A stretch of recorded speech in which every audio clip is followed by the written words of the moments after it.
देखिए जब दो जहाज आपस में एक पास से गुजरते हैं तो उनके बीच में कम से कम 1000 फीट की दूरी होनी चाहिए, 1000 फीट की दूरी होनी चाहिए।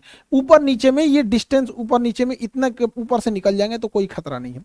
तो ये तो वर्टिकल हो गया। हॉरिजेंटल मतलब अगल बगल में निकलना है तो कितना सेपरेशन रखना है, तो अगर अगल बगल में निकलना है तो 14 किलोमीटर के रेडियस में कोई दूसरी जहाज नहीं आनी चाहिए। यानी 14 किलोमीटर के रेडियस से इसको बचा लीजिए और 14 किलोमीटर के रेडियस से इससे इसको बचा लीजिए, तो ये हॉरिजेंटल भी क्रॉस कर सकते हैं।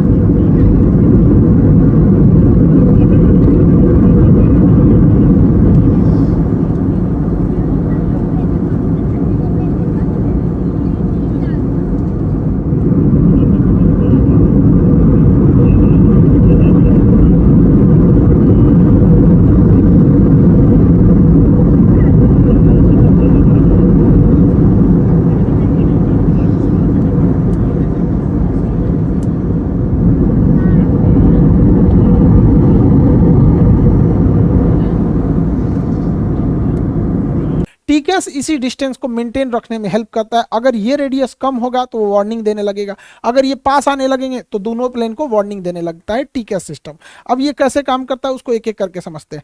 टीकेएस का एंटीना जो होता है वो ये एस बैंड वेव को छोड़ता है। TKS antenna S band wave को छोड़ता है। इस पे लिखा होता है डू नॉट पेंट नहीं कीजिएगा वरना वेव ही नहीं निकल पाएगा इसको। ये ऊपर नीचे भी स्कैन करता है, इसलिए फ्यूजलार्ज के ऊपर और नीचे दो एंटीना लगाया जाता है। फ्यूजलार्ज जहाज के मेन हिस्सा को फ्यूजलार्ज कहते हैं, जिसमें पायलट और पूरे पैसेंजर बैठे रहते हैं। वो पूरा का पूरा हिस्सा हो गया फ्यूजलार्ज हो गया, और ये विंग्स हो गया, पीछे स्टेबलाइजर हो जाते हैं। तो पूरे जहाज में यही सिस्टम होता है। तो दो ठो लगे होते हैं, एक फ्यूजलार्ज के ऊपर जो ऊपर के एरिया को स्कैन करता है, एक फ्यूजलार्ज के नीचे जो नीचे के टोटल एरिया को स्कैन करते रहता है। ये अपने अगल बगल यानी हॉरिजेंटली ये 40 नॉटिकल मील के एरिया को स्कैन कर लेता है कि इस एरिया में कोई दूसरी जहाज तो नहीं है, और ऊपर नीचे 10,000 फीट के एरिया को स्कैन कर लेता है कि इस एरिया में कोई जहाज तो नहीं है। अगर रहेगा तो दोनों जहाज एक दूसरे को इन्फॉर्म कर देंगे कि कौन कितने डिस्टेंस पे है, किस डायरेक्शन में जा रहा है, टकराने की तो संभावना नहीं है। अगर हवा में दो जहाज पास आने लगते हैं, लगभग 40 नॉटिकल मील के एरिया में आ जाते हैं, यानी टीकेएस के रेंज में आ जाते हैं, तो टीकेएस में लगा कंप्यूटर ये गणना करता है कि ये दोनों जहाज कहां जाकर टकराएंगे। जिस पॉइंट पर इनके टकराने की संभावना होती है उस पॉइंट को क्लोजेस्ट पॉइंट ऑफ अप्रोच यानी CPA कहा जाता है। तो क्लोजेस्ट पॉइंट ऑफ अप्रोच से दूर रहना चाहिए, वरना ये वो जगह होता है जहां दोनों की टकराने की संभावना होती है, और कितने मिनट बाद टकरा जाएंगे ये कैलकुलेशन टीकेएस का कंप्यूटर कर देता है, और इसके बाद वो वार्निंग देने लगता है। अगर ये 40 नॉटिकल मील दूर है इंट्रूडर, दो जहाज आपस में एक दूसरे को इंट्रूडर कहते हैं, इसके लिए ये जहाज इंट्रूडर है और इस जहाज के लिए ये जहाज इंट्रूडर है, यानी आपस में टकरा सकते हैं। अगर डिस्टेंस ज्यादा है कोई दिक्कत नहीं, अगर काफी पास आ गया तो ट्रैफिक एडवाइजरी जारी की जाएगी, ओरल वार्निंग दिया जाएगा कि सावधान रहो दोनों पायलट, और अगर बहुत पास आ जाएगा तो रिवोल्यूशन एडवाइजरी जारी किया जाएगा, यानी एक को कहा जाएगा ऊपर जाओ, दूसरे को कहा जाएगा नीचे जाओ। यानी ट्रैफिक एडवाइजरी और रिवोल्यूशन एडवाइजरी ये दोनों कब होता है, अगर बहुत पास आ गया तो रिजोल्यूशन एडवाइजरी जारी की जाएगी, थोड़ा दूर है तो ट्रैफिक एडवाइजरी जारी की जाएगी।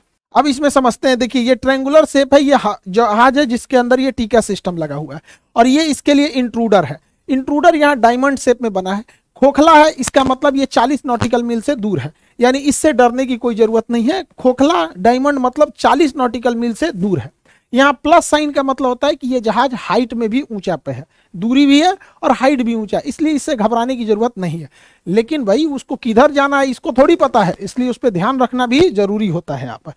अब देखिए यहाँ पर ये इंट्रूडर जो है, इसका तो जो डायमंड था वो पूरा भर गया, कलर्ड हो गया, इसका मतलब ये पास आ चुका है और 6 नॉटिकल मील के पास आ चुका है, यानी इससे जुड़ा कुछ ना कुछ तांडव करने वाला, इससे बचने की जरूरत है।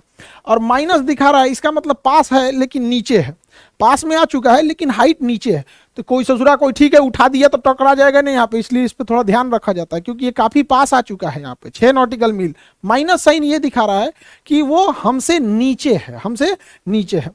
अब अगर देखते हैं ले ससुराई, तो एम्बर कलर का हो गया, यानी ऑरेंज और येलो का मिक्स, तो एम्बर कलर का हो गया, इसका मतलब ये 6 नॉटिकल मील से भी पास आ चुका है। अब इससे बहुत खतरा हो सकता है। ये 6 नॉटिकल मील के पास आ चुका है और इतना पास आ गया है कि अगले 45 सेकेंड में ये हमारे पास आ सकता है, 45 सेकेंड में हमारे पास आ सकता है।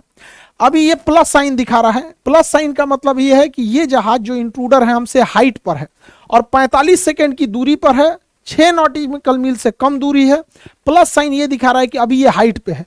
लेकिन दिक्कत ये क्या है कि इसमें एक नीचे की ओर तीर बना है, यानी हाइट पर है लेकिन उस ससुरा नीचे की ओर आ रहा है। इसका मतलब कोलिजन की संभावना बढ़ गई और यह कोलिजन 45 सेकंड के अंदर हो सकता है। इस कंडीशन में यहाँ ट्रैफिक लिख के आता है जिसे टीए बोलते हैं, और ओरल वार्निंग दिया जाता है कि अब सावधान होइए, कोई ना कोई आपको एक्शन लेना होगा वरना 45 सेकंड के अंदर कोलिजन हो जाएगा। और अगर यही रेड कलर में कन्वर्ट हो गया, रेड कलर मतलब अब एकदम खतरनाक कंडीशन हो गया है, वो 6 नॉटिकल मील से भी एकदम पास आ चुका है और अगले 25 सेकंड में कोलिजन हो जाएगा। 25 सेकंड में कोलिजन हो जाएगा। अब एकदम रेडी रहिए। इस कंडीशन में टीका सिस्टम रेजोल्यूशन एडवाइजरी जारी करेगा, यानी अब आपको वार्न नहीं करेगा, आपको एक्शन लेने के लिए कहेगा। किसी एक को कहेगा ऊपर जाओ और दूसरे को कहेगा नीचे जाओ, एक को ऊपर एक को नीचे जाने को कहेगा। टीका सिस्टम अगर एक को कहता है कि तुम ऊपर जाओ तो ठीक इसी समय इसका टीका सिस्टम इसको कहता है नीचे जाओ। इसमें पायलट को कंफ्यूज होने की जरूरत नहीं रहती है, वरना अगर ऐसे रेडियो में बात करते भाई तू ऊपर जाओ तू नीचे जाओ, सोचा 25 सेकंड टाइम है, दूसरे लड़ा लेगा अपना यहाँ पे। इसलिए डायरेक्ट ये इसको अगर बता दिया कि ऊपर जाओ तो कंफर्म इसका अपोजिट इसको बताएगा नीचे जाओ। जिसको बोलता है ऊपर जाओ उसके ऊपर इस टाइप का शेप बनता है। ये जो नेविगेशन डिस्प्ले है यहाँ पे तो वार्निंग देगा, और ये प्राइमरी फ्लाइट डिस्प्ले पीएफडी इस पे जो बताता है इस शेप में बन जाएगा, यानी इसको क्लाइंब करना है, इसको क्लाइंब करना है। और जिसको नीचे जाना है उसमें इस शेप की आकृति बनेगी, यानी इसे डिसेंट करना है, डिसेंट नीचे जाना है।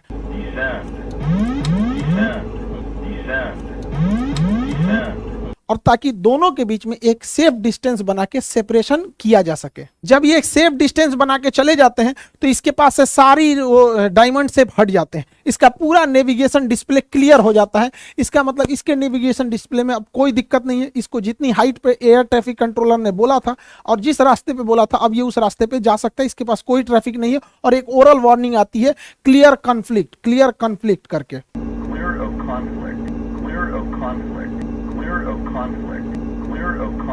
तो टीके 2 जहाजों को मिड एयर कोलिजन से बचाता है। बादलों के पीछे कभी कभी पहाड़ छुपे होते हैं, तो बादल के अंदर पायलट घुस जाता है, उसको लगता है कि नहीं हम तो क्रॉस कर जाएंगे, लेकिन पहाड़ पे जाके क्रॉस कहां से करें, लड़ जाएगा। ऐसे पीआईए की जहाज, पाकिस्तानी इंटरनेशनल एयरलाइन की जहाज जब काठमांडू एयरपोर्ट के पास स्टेप डिसेंड कर रही थी तो बादलों के बीच में पहाड़ था, उसी से वो टकरा गई थी। तो इस सिस्टम में भी काफी हेल्प करता है। यहाँ पर इससे निकलने वाला रडार जो होता है पता कर लेता है कि आगे अगर कोई ज्योग्राफिकल टेरेन का मतलब होता है कि कोई पहाड़ी वगैरह तो नहीं है, नेचुरल रुकावट को हम टेरेन कहते हैं, और अगर वो टेरेन रहता है, आगे कोई पहाड़ रहता है तो वार्निंग जारी करने लगता है कि टेरेन करके वार्निंग जारी करेगा और कहेगा पुल अप, उठाओ जहाज को। Caution, terrain, pull up, pull up। इस प्रकार ये किसी भी पहाड़ पर्वत से भी टकराने से रोक लेता है। जब टीके सिस्टम नहीं था तो जहाजों में टकराने की संभावना बहुत थी, और ऐसा नहीं है कि पहले जहाज हवा में टकराए नहीं है, बहुत सारे जहाज टकराए, चाहे वो डीएचएल की जहाज हो या सेस्ना हो, पैसेंजर जहाज से टकरा गई, या भारत के चरखी दादरी यानी दिल्ली के पास जहाज टकरा गई। पहले क्या होता था कि पायलट के पास टीके सिस्टम नहीं होता था, तो जो एयर ट्रैफिक कंट्रोलर होता था एटीसी, इसके रडार में दिखता था कि 2 जहाजें आपस में पास तो आ गई हैं क्या, तब ये एगो को कहता था तुम ऊपर जाओ जी, तुम नीचे जाओ। अब इसी में देर हो जाता था, कौन ऊपर जाओ कौन नीचे जाओ, इसी में टकरा जाते थे। तो टीके सिस्टम का होना बहुत जरूरी है। 1996 में 12 नवंबर 1996 में दिल्ली के पास चरखी दादरी में 2 जहाज टकरा गए, और ये टकराया था कजाक एयरलाइंस के पायलट के बेवकूफी की वजह से। वहां घोंचू था ससुराऊ। देखिए क्या है, दिल्ली एयरपोर्ट से एक जहाज उड़ान भरती है सऊदी एयरलाइंस, और ये उड़ान भरती है दिल्ली एयरपोर्ट से, और इसी समय दिल्ली एयरपोर्ट पे कजाकिस्तान से जहाज लैंड होने के लिए आ रहा होता है। उसका नंबर होता है कजाक एयरलाइन का 1907। तो ये दोनों आ रहे होते हैं। अब इसके लिए एयर ट्रैफिक कंट्रोलर जो था, एयर ट्रैफिक कंट्रोलर यहाँ बैठा होता है, ये सऊदी एयरलाइन से पूछा कि कितने, तुम 14,000 फीट पर बने रहना। तो सऊदी एयरलाइन को कहा कि 14,000 फीट पर बने रहना, तुम्हारे ऊपर से कजाक एयरलाइन जाएगी। तो इसको कह दिया 14,000 पर बनने के लिए, और इसको ये भी बोल दिया कि तुम्हारे ऊपर से कजाक एयरलाइन अभी गुजरेगी। और इससे पूछा, ये air traffic controller Kazakh airline से पूछा कि तुम कितने हाइट पर हो। तो ये बैला कह रहा है कि हम 16,000 फीट पर हैं। तो ये कहा ठीक है, तुम डिसेंड करके